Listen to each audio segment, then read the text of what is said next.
Comrades, prepare yourselves, because communism has come to Quake. Another shooter has risen up to keep the spirit of the 90s alive. Are you ready to take up sickle and hammer to defend your homeland from the fiends that plague it? What's up everybody, I'm Kirk, and today we are taking a look at the early access release of HROT, I think that's how you say it, to see if it rises like Stalin or blows like Chernobyl. But before all that, please be sure to subscribe to this channel for more videos to start the revolution. Alrighty, let's begin.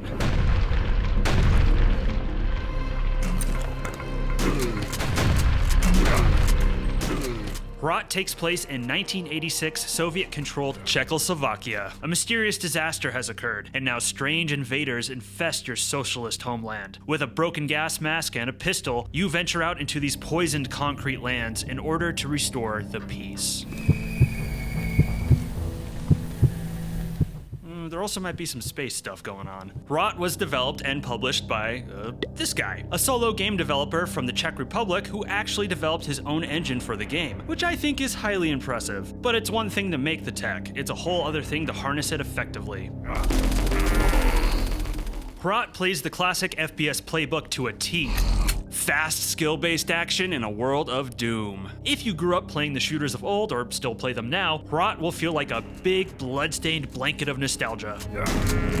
Included in this early access release is the first episode, Kiss Me Gustav, which consists of 8 levels. It took me roughly 2.5 hours to get through all of them. There's also a wave-based endless mode for those that just can't get enough. HROT's 8 levels show off all the best aspects of retro FPSs. Large open combat arenas where circle strafing is a must. Sprawling dark corridors with the potential of danger around every corner. Unassuming rooms holding keys that reveal hidden dangers. With monster closets and secrets galore. And somehow, in all of those winding paths and corridors, whenever you find a key or trigger a progression event, you're always looped right back to where you need to be. It's like it was designed by a true student of the genre. There's also a bunch of cool stuff you can interact with. Russian dolls, playground equipment, pool, shout out to Duke. There's motorized scooters you can drive around, and you can even kiss a hottie. All in all, the level design is great. There's not much I can be negative about, other than some cosmetic stuff I'll get into momentarily.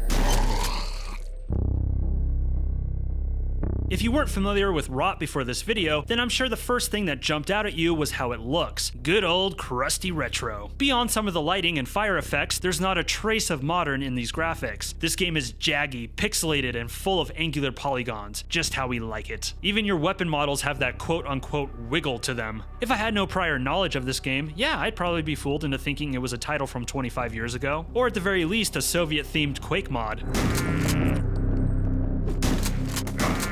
Speaking of Soviets, the game's USSR setting is an inspired one. Stalinist architecture seen through the lens of Quake visuals is one hell of a compatible combination, comrades, with what I'm sure is some inspiration from filmmakers like Tarkovsky. If you're not familiar with him, look up a 1979 film called Stalker. The atmosphere feels surreal and grounded at the same time, dominating brown concrete infrastructure, engulfed in a swirling dark vortex of a skybox, with many brown halls, and brown rooms, and brown sewers, and brown parks, and apartments, and whew.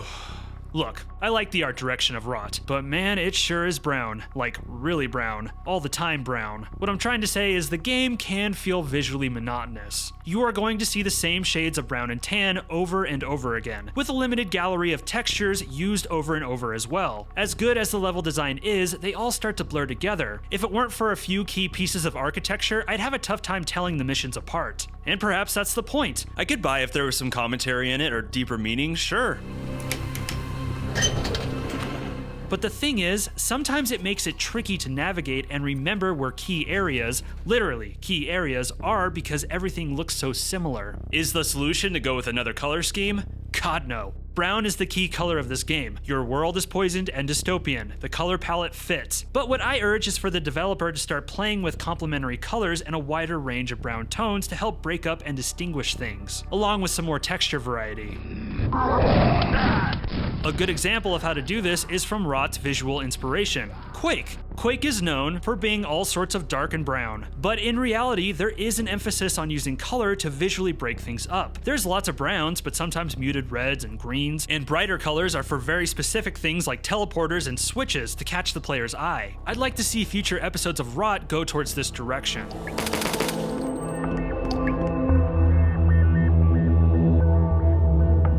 Musically, the game goes for a corrupted sounding atmosphere that is pretty minimal. At first it didn't make a huge impression on me, but then when I played it with my headphones in a dark room, it really took hold of me and actually immersed me even more into the game. And the music picks up just the right amount during firefights to get your heart pumping.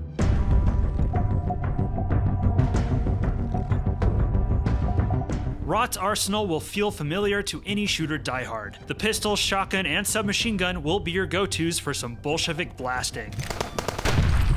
The pistol is a snappy little thing that can be dual-wielded, which is always great. The submachine gun, perhaps a hair on the weak side, is still useful for whittling down monochromatic mobs. And the shotgun, of course, packs a punch with a wide but focused spread. What's odd though is that both the pistol and the submachine gun have to be reloaded. The reloading here doesn't really bother me all that much. The problem is some of the standard features have been skipped over. The player is unable to reload manually. Clips have to be exhausted before a reload happens. And the HUD doesn't show you how many bullets you have in a clip. Plus the weapons don't reload when you switch them out. So you may switch up weapons in the heat of battle only to have the steam taken out of you with an immediate reload. If you're going to have reloading, do it all the way. Give that R key some function and make that ammo count a fraction. Past that, the rest of HROT'S arsenal is spot on. The melee weapon is themed appropriately. There's a Hussite shotgun, which behaves like a railgun. Ammo for this is rare, but when you have it, it can make short work of the tougher enemies. Landmines can be placed on the ground, an explosive counter for ambushes, and great for taking advantage of the single-minded AI. And if you look carefully, you might find the powerful lightning gun. It shoots a deadly stream of electricity that will fry typical enemies and take a chunk out of any boss's health. For me, the highlight of the arsenal was the grenades. Grenades can be thrown at any time by clicking the right mouse, and there's nothing more satisfying than peppering an enemy with bullets and then finishing them off with a fast fuck you grenade to the face. It's a modern shooter mechanic, but it fits in this game nicely, and adds a little spice to the combat. But where it gets interesting is the hand cannon, which pulls from the grenade ammo. This essentially behaves like a rocket launcher, a fast, accurate, and powerful blast that will kill the lesser enemies with a direct hit. Because the hand cannon uses your grenades, the player will be stuck with the ever-present question of which one to use. Because while lobbing grenades might be fun and give you an edge in bigger battles, it might be smarter to save them for the end-level boss fights where the hand cannon really shows its value. It's a really simple thing, but it adds some nice strategy to the game.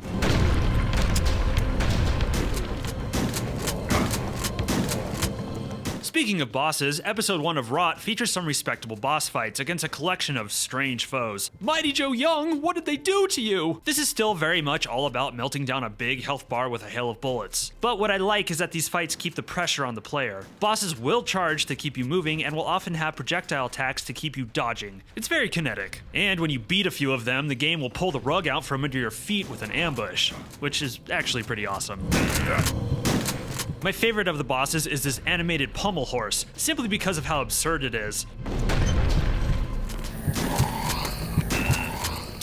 The enemy roster draws heavily from the games that inspired it, mostly analogs for the baddies of Doom and Quake. Your most common foes are the humanoid ones, all dressed in eerie protective gear. The hazmat shotgunners are ones to highlight, as they are a constant danger. Not hard to kill necessarily, but surgeons with their shotguns. Movement is your friend with these guys, stopping is your enemy. Also, don't be fooled if you see them go down. They tend to pop back up and shoot you in the back.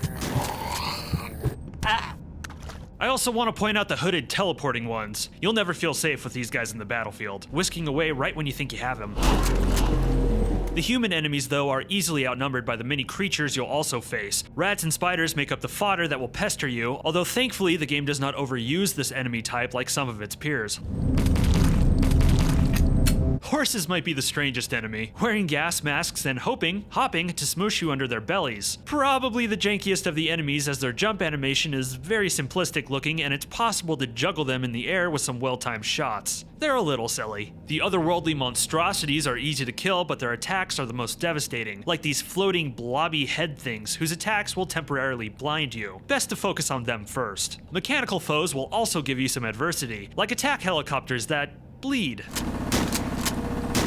The enemies in this game are a lot of fun to fight. Each has their own unique behaviors, and as always, half the fun comes from learning them and countering them. And the game is very good about giving you differing combos of baddies throughout. More diverse monster combos, more diverse combat. And while the AI is still beeline it for enemy and shoot them, I dig that these guys are able to scale heights to chase you. Nowhere is safe. But my god, make sure they don't go in the water, or else they'll bob up and down relentlessly, making for some very frustrating combat. Now, despite some of my critiques, there's not much about HROT I have to complain about. The shooting mechanics are solid, the levels are designed well, enemies are memorable, everything is well executed, and the developer clearly understands the fundamentals of what makes an old school shooter fun. All I have left are tiny things really, nitpicks, suggestions for a future update. For example, in the options menu, which is ample with features, it would be good to have some numbers to go alongside these sliders, like for the FOV. The map system, which works much like an old school shooter map system, could benefit from having the found key doors, bronze, silver, gold, indicated, in case players get a little lost in all the brown. Next, there's no key for a weapon quick swap. I think that would be good to have, especially for the players that like to play with weapon combos. And finally, I wonder if it would be good to have the ability to toggle between grenades and landmines for the right-click throw. Landmines are very useful, but I tended to neglect them only because it was faster and easier to use the grenades. If I had the ability to quick deploy them, however, I feel like they would be more of a go-to for me.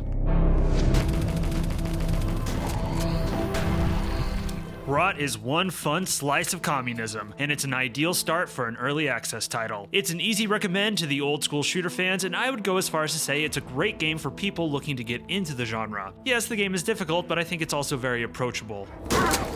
No, the game doesn't do anything particularly new compared to its other boomer shooter peers, and I'd be lying if I didn't say I was a little concerned about how this one will stick out. But what it does well, and there's a lot of potential in its upcoming episodes. So be sure to check back to this channel for future updates. HROT is available on Steam currently at $16.99 and later for $19.99. Please be sure to let me know in the comments what you think of HROT, and if you're playing or planning on playing. If you enjoyed the video, please be sure to subscribe, like, and share with your comrades. It is a massive help for this channel. Still jonesing for some old school FPS'ems? Then check out my review of Proteus. I post videos weekly, so be sure to ring that bell so you're the first to see them. I'm Kirk, and thank you for watching this video. Stay safe out there.